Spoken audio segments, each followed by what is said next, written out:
जय श्री कृष्ण। आज हम एक ऐसे विषय पर बात करने जा रहे हैं जो कि वर्तमान समय में बहुत आवश्यक है। इस भौतिकवादी दुनिया में आजकल लोग इतने डूब गए हैं, आजकल लोग अपने कामकाज में या पैसे के पीछे इतने व्यस्त हैं या हम कहें अस्त व्यस्त हैं कि अपने परिवार में अन्य लोगों के प्रति उनकी जो जिम्मेदारियां हैं या अपने बच्चों के प्रति जो जिम्मेदारियां हैं उनसे वो दूर होते जा रहे हैं या उन्हें निभा नहीं पा रहे हैं।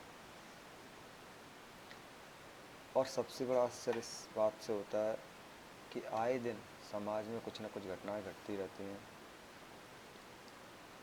इतने बड़े नुकसान होते रहते हैं कि जिनकी भरपाई शायद जीवन में कभी ना की जा सके, फिर भी हम उन सब चीज़ों को अनदेखा कर रहे हैं। मेरी बात थोड़ी सी लंबी हो सकती है।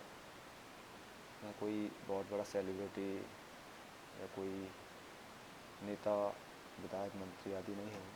एक सामान्य सा विद्यार्थी जीवन हमारा और एक छोटे से अध्यापक की भूमिका है आजकल हमारी। हमारे शब्दों में वो ताकत शायद ना हो या हमारे शब्दों में, हमारे विचारों में शायद वो प्रभाव, वो इफेक्टिवनेस ना दिखे जो किसी बड़ी सेलिब्रिटी के शब्दों में या उसके चेहरे में दिखती हो। लेकिन एक बात का विश्वास अवश्य दिलाऊंगा कि कुछ ऐसी गूढ़ बात या ऐसी चिंतन वाली बात आपको अवश्य मिलेगी अगर उस पर आप अमल करेंगे या हमारी बात को सिर्फ एक बार सुनकर और उस पर चिंतन करेंगे। मैं कोई बहुत बड़ा विख्याता या शब्दों को जाल में पिरोने वाला व्यक्ति नहीं हूँ, और मेरी सबसे बड़ी कमज़ोरी है कि मैं किसी भी बात को बहुत संक्षिप्त में नहीं कह पाता हूँ। मुझे अपनी बात कहने के लिए एक समय चाहिए होता है, ज़्यादा शब्द चाहिए होते हैं। हम अपनी बात को जितना ज़्यादा लंबा बोलते हैं उतना ही हम सही बोल पाते हैं। हालांकि एक वक्ता के लिए या किसी को संदेश देने के लिए एक अच्छी बात नहीं मानी जाती, इसको एक बुराई ही कहेंगे या इसको एक वीक पॉइंट कहेंगे। तो मेरी अगर बात सीधी सीधी बात पे आऊँ, जैसे कि आपको लग रहा है बोलने में इतना समय लग गया, तो बात है आजकल की जनरेशन में, ख़ासकर टीनेजर्स के लिए। वो लड़के लड़कियां जिनकी उम्र 12-13 से 18-20 से 22 तक रहती है। भले ही टीनेजर्स 19 तक चलते हैं, लेकिन हम मान के चलते हैं 10-12 साल से लेके 25 साल की उम्र, जिसको हमने कई ऐसी चीज़ों से, जो हमने एक छोटे छोटे रिसर्च किए हैं या मैंने जितना नॉलेज गेन किया उससे देखा कि इस एज में आजकल जो घटना घटित हो रही हैं वो बहुत सोचनीय है। और उनके पीछे जिम्मेदार सिर्फ वो बच्चे नहीं हैं, उनके घर वाले हैं, हमारा वातावरण है, देश की पॉलिसीज़ हैं जो एजुकेशन सिस्टम को लेकर बनाई गई हैं, या फिर जो इंटरनेट को और मोबाइल फ़ोन को, सोशल मीडिया को लेकर बनाई गई हैं। तो कोई एक व्यक्ति जिम्मेदार नहीं है। और सबसे बड़ा सवाल इस बात का है कि जिसका नुकसान होता है सिर्फ वो ही उस पर सोचने पर मजबूर होता है, और बाकी लोग जिनका नुकसान नहीं है वो टेंशन फ्री रहते हैं, या कहें वो उन पर कोई फ़र्क नहीं पड़ता है, उस पल को एंजॉय करते हैं। मैं अक्सर कई समय से इस बात को बोलना चाह रहा हूँ कि बच्चों पर ध्यान दिया जाए, उनकी हरकतों को नोटिस किया जाए, उनकी दिनचर्या को देखा जाए। एक माता पिता को चाहिए जिसका बच्चा स्कूल में है, बच्ची है, इसकी उम्र, अगर कहने का तात्पर्य तो है कि बचपन से लेकर जब तक वो मैच्योर नहीं हो जाते हैं 25 ईयर्स तक, माता पिता का या घर के जो बड़े भाई बहन हैं उनकी जिम्मेदारी होती है कि छोटों का ख्याल रखें, उनकी हर एक गतिविधि को नोटिस करें। वो किसी गलत डायरेक्शन में नहीं जा रहे हैं, कोई गलत संगत नहीं कर रहे हैं, कोई उनमें नशा की लत तो नहीं लग रही। इन सब पे ध्यान देने की आवश्यकता होती है। आए दिन कुछ न कुछ घटना हमारे चारों ओर होती रहती हैं, और हम जिस मुद्दे पर बात करना चाह रहे हैं शायद आप सुनने वालों के दिमाग में वो अब घर कर रही हो। यहाँ पे बात सिर्फ एक लड़का लड़की के फ्रेंडशिप को लेकर, उनके बीच में होने वाला अटैचमेंट को लेकर नहीं है, बात इससे और आगे की है। ये जो उम्र, क्रिटिकल एज टीनेजर्स को बोला गया है, उसमें वो गलतियाँ इसलिए करते हैं कि उन्हें प्रॉपर गाइडेंस नहीं मिलता। हमारे देश में कभी भी सेक्स एजुकेशन की बात करते हैं तो लोग बौखला जाते हैं, इसको बड़े अलग दृष्टि से देखते हैं। अब मुझे एक बात समझ नहीं आती, आपके पास सेक्स एजुकेशन की है तो वहाँ पे शब्द एजुकेशन भी तो लगा है। एजुकेशन भी तो कुछ रिप्रेजेंट करना चाह रहा है, सेक्स नहीं करना चाह रहा। एजुकेशन यहाँ पे इंटेंशन देखना चाहिए कि एजुकेशन से तात्पर्य है सेक्स के संबंधित हमको शिक्षा दी जा रही है कि ये चीज़ सही है, गलत है, किस चीज़ पे होनी चाहिए, क्या होनी चाहिए। खैर, अगर इस पे मतभेद है, इसको लोग सपोर्ट नहीं करते, वो एक अलग विषय है। लेकिन कम से कम एक परिवारजन के नाते, घर में माता पिता के नाते, या कोई बड़े भाई बहन हैं जिन्होंने अपने जीवन में ऐसी कुछ चीज़ें देखी हैं, उनके जाने अनजाने में कुछ घटनाएं घटित होती हैं, तो वो तो अपने छोटों को बता सकते हैं। दूसरी बात, इंटरनेट और मोबाइल फ़ोन की उपलब्धता हमारे बच्चों को ही नहीं, उन सब लोगों को प्रभावित कर रही है, दुष्प्रभावित कर रही है जो इसका उपयोग कर रहे हैं। आज सोशल मीडिया का ज़माना है, उससे थोड़ा और एडवांस होकर आज रील्स का ज़माना आ गया है। शायद ही भारत में किसी उम्र का कोई व्यक्ति हो जो रील्स से प्रभावित ना हो। ठीक है, रील्स की एक अपनी क्राइटेरिया हैं, कुछ उसके एडवांटेजेस हैं, कुछ डिसएडवांटेज हैं, लेकिन सवाल इस बात का है कि हम आदी कितने हो गए इस चीज़ के। मेरा जो मुख्य विषय है आज की चर्चा का, या मैं बात करना चाह रहा हूँ, वो बेसिकली फोकस्ड है टीनेजर्स के, छात्र छात्राओं के लिए, और विशेष करके लड़कियों के लिए। इस उम्र में जो दोस्ती का एक चलन चला है, ट्रेंड चला है, शौक़ बन गया, फ्रेंड बनाना है, और किसी किसी का तो ये ट्रेंड है कि कितने ज़्यादा फ्रेंड बनाने हैं, फिर फ्रेंड से गर्लफ्रेंड बॉयफ्रेंड तक, आगे फिजिकल रिलेशनशिप तक। हालांकि हमारे कुछ शब्दों में हो सकता है किसी को अनकंफर्टेबल लगे, अजीब सा लगे, लेकिन ये बात खुल के इसलिए बोलनी पड़ रही है कि मैंने आए दिन कुछ ऐसी घटनाएं देखी हैं तो कई बार बोलने का मन किया, लेकिन किसी कारणवश हम संकोच करके अपनी बात को जिक्र नहीं कर पाए। मुझे बिल्कुल फ़र्क नहीं पड़ता हमारी इन बातों को कौन लोग नकारात्मक लेते हैं, कौन लोग उस पर कमेंट करते हैं, कौन लोग उस पर प्रतिक्रिया विरोध के रूप में देते हैं, मुझे बिल्कुल फ़र्क नहीं पड़ता।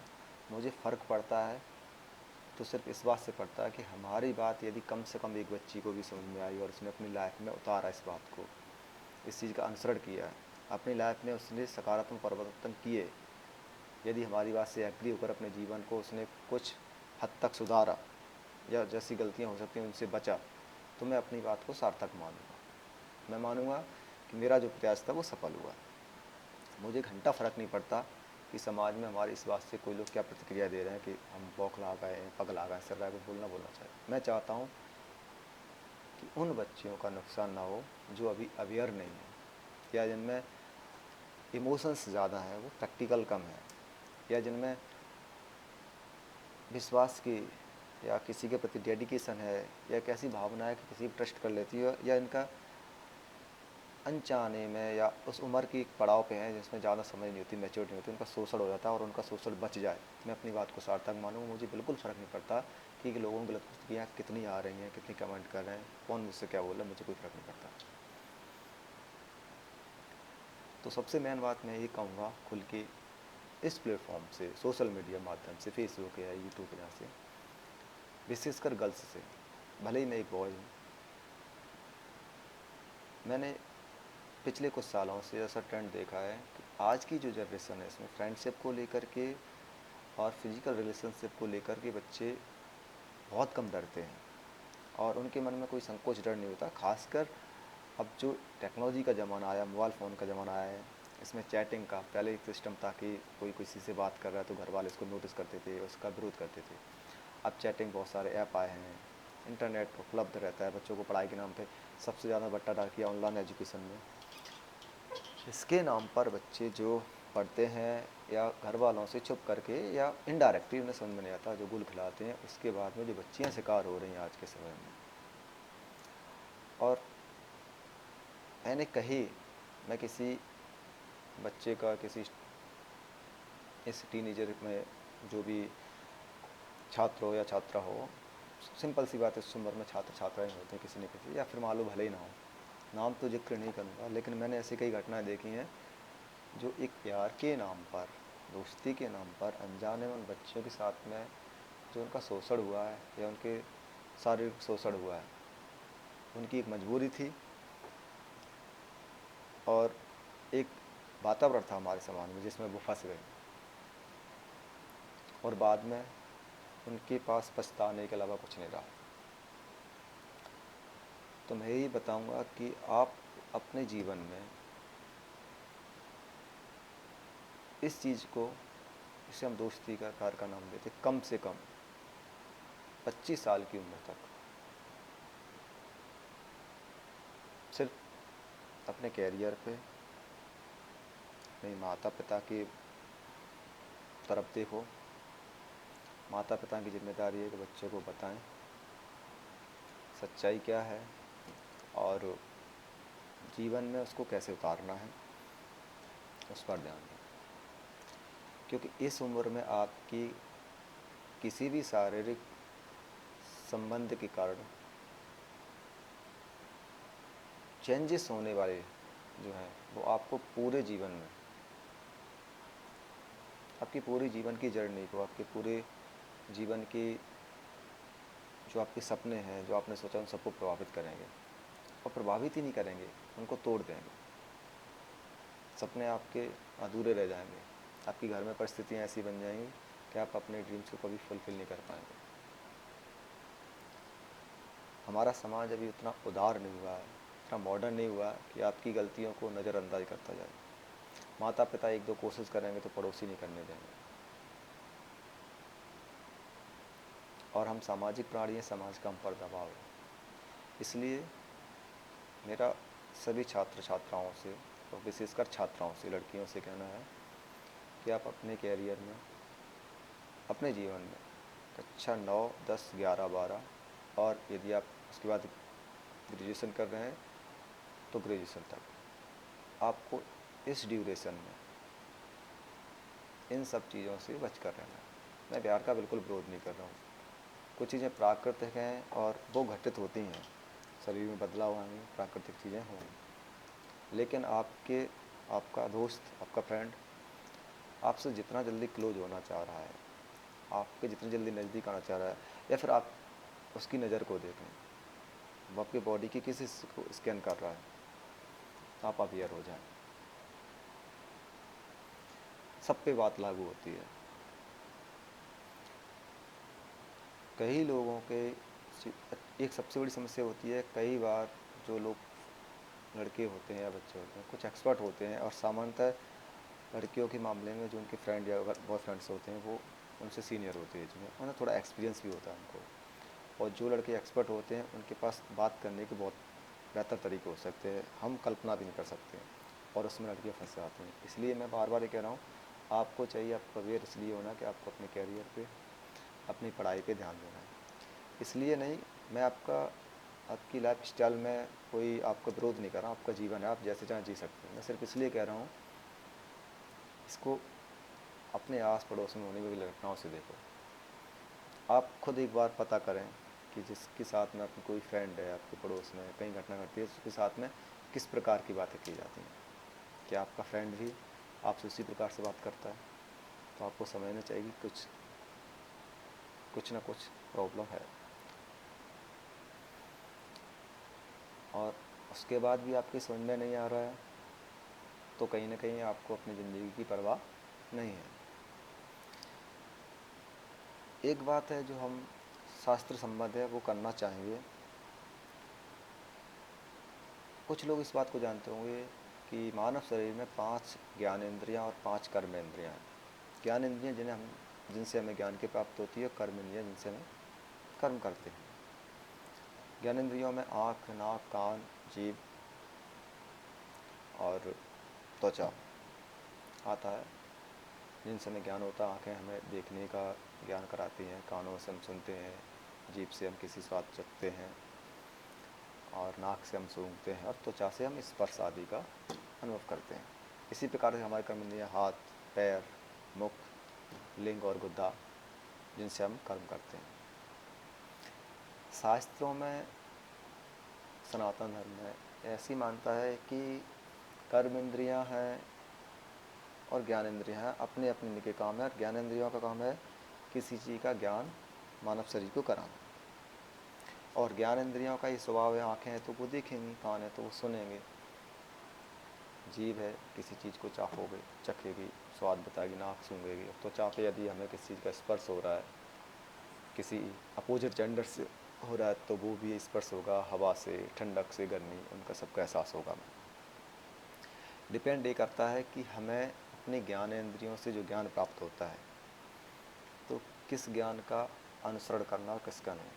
आँखें यदि किसी चीज़ को देख रही हैं तो वो देखेंगे, उनका स्वभाव है, लेकिन निर्णय हमें अपने बुद्धि से लेना है, अपने विवेक से लेना है कि हमको क्या देखना है, हमको क्या सुनना है, हमको क्या बोलना है, हमको क्या खाना है, हमको क्या सूंघना है, और हमें किस स्पर्श में रहना है, गर्मी में, सर्दी में, किसी व्यक्ति के संपर्क में।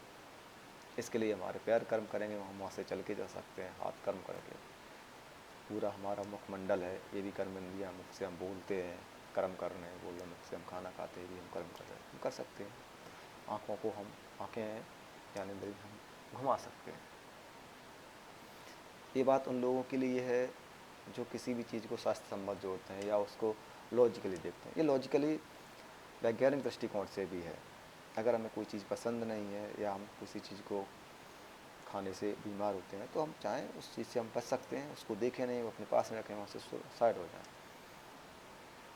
बहुत अच्छा सा बिल्कुल सिंपल सा एग्जाम्पल है, कभी हम गोलगप्पे वाले ठेले के पास खड़े होंगे तो स्वाभाविक है कि हमारे जीभ में पानी आता है, एक अजीब सी फीलिंग आती है। लेकिन ये बात तय है, अगर हम उसके पास नहीं खड़े होंगे तब हम वो चाहकर भी वो जो मुंह में पानी आने वाली बात है उसको हम कर नहीं सकते। यही हमारे जीवन में सिद्ध होती है। यदि हम चाहते हम ऐसे वातावरण में रहेंगे, जो छात्र छात्राएँ कि उनसे प्रभावित हों, तो उसका सबसे अच्छा है कि आप परिवार के लोगों के साथ में रहें, ज़्यादा से ज़्यादा लोगों के साथ में बैठें, अपने आप को अकेलापन न दें। ऐसे लोगों के संपर्क में रहेंगे, आपके फ्रेंड्स हैं भले ही वो गर्ल्स हैं, कुछ लोग ऐसे भी हैं आपकी गर्ल्स में भी ऐसे मिलेंगे जो आपको शायद डाइवर्ट करें, आपको भड़काएं, उससे दूर हो सकते हैं। ये तो आपका अधिकार है, इतना आप कर सकते हैं। इतनी सारी बात क्यों बताई, इसके पीछे एक और विशेष बात, जब इतनी बोल ही रहा हूँ तो उसको भी बोल देता हूँ। हम देखते हैं कि ह्यूमन बॉडी में, बायोलॉजी में एक बताया कि ह्यूमन रिप्रोडक्शन सिस्टम, मानव प्रजनन तंत्र, और इसमें मादा और पुरुष, स्त्री और पुरुष दोनों की बराबर भूमिका होती है। इसमें मुख्य भूमिका होती है प्रारंभ में लड़की की, गर्ल्स की, जिसमें जो प्रजनन तंत्र है एक सिस्टम होता है, दोनों साइड शरीर के हिस्से में प्रजनन तंत्र में अंडाशय का, जिसमें अंडों का निर्माण होता है और लाखों की संख्या में अंडे होते हैं, जो हर महीने एक अंडा मेंस्ट्रुएशन साइकिल के टाइम पे निकलता है, और वो उस ड्यूरेशन से 14वें दिन समथिंग इसका एक जो राउंड वगैरह कम ज़्यादा हो सकता है, फर्टिलाइज कंडीशन में होता है। इस टाइम पे अगर रिलेशनशिप बनते हैं तो एग फर्टिलाइज हो जाता है।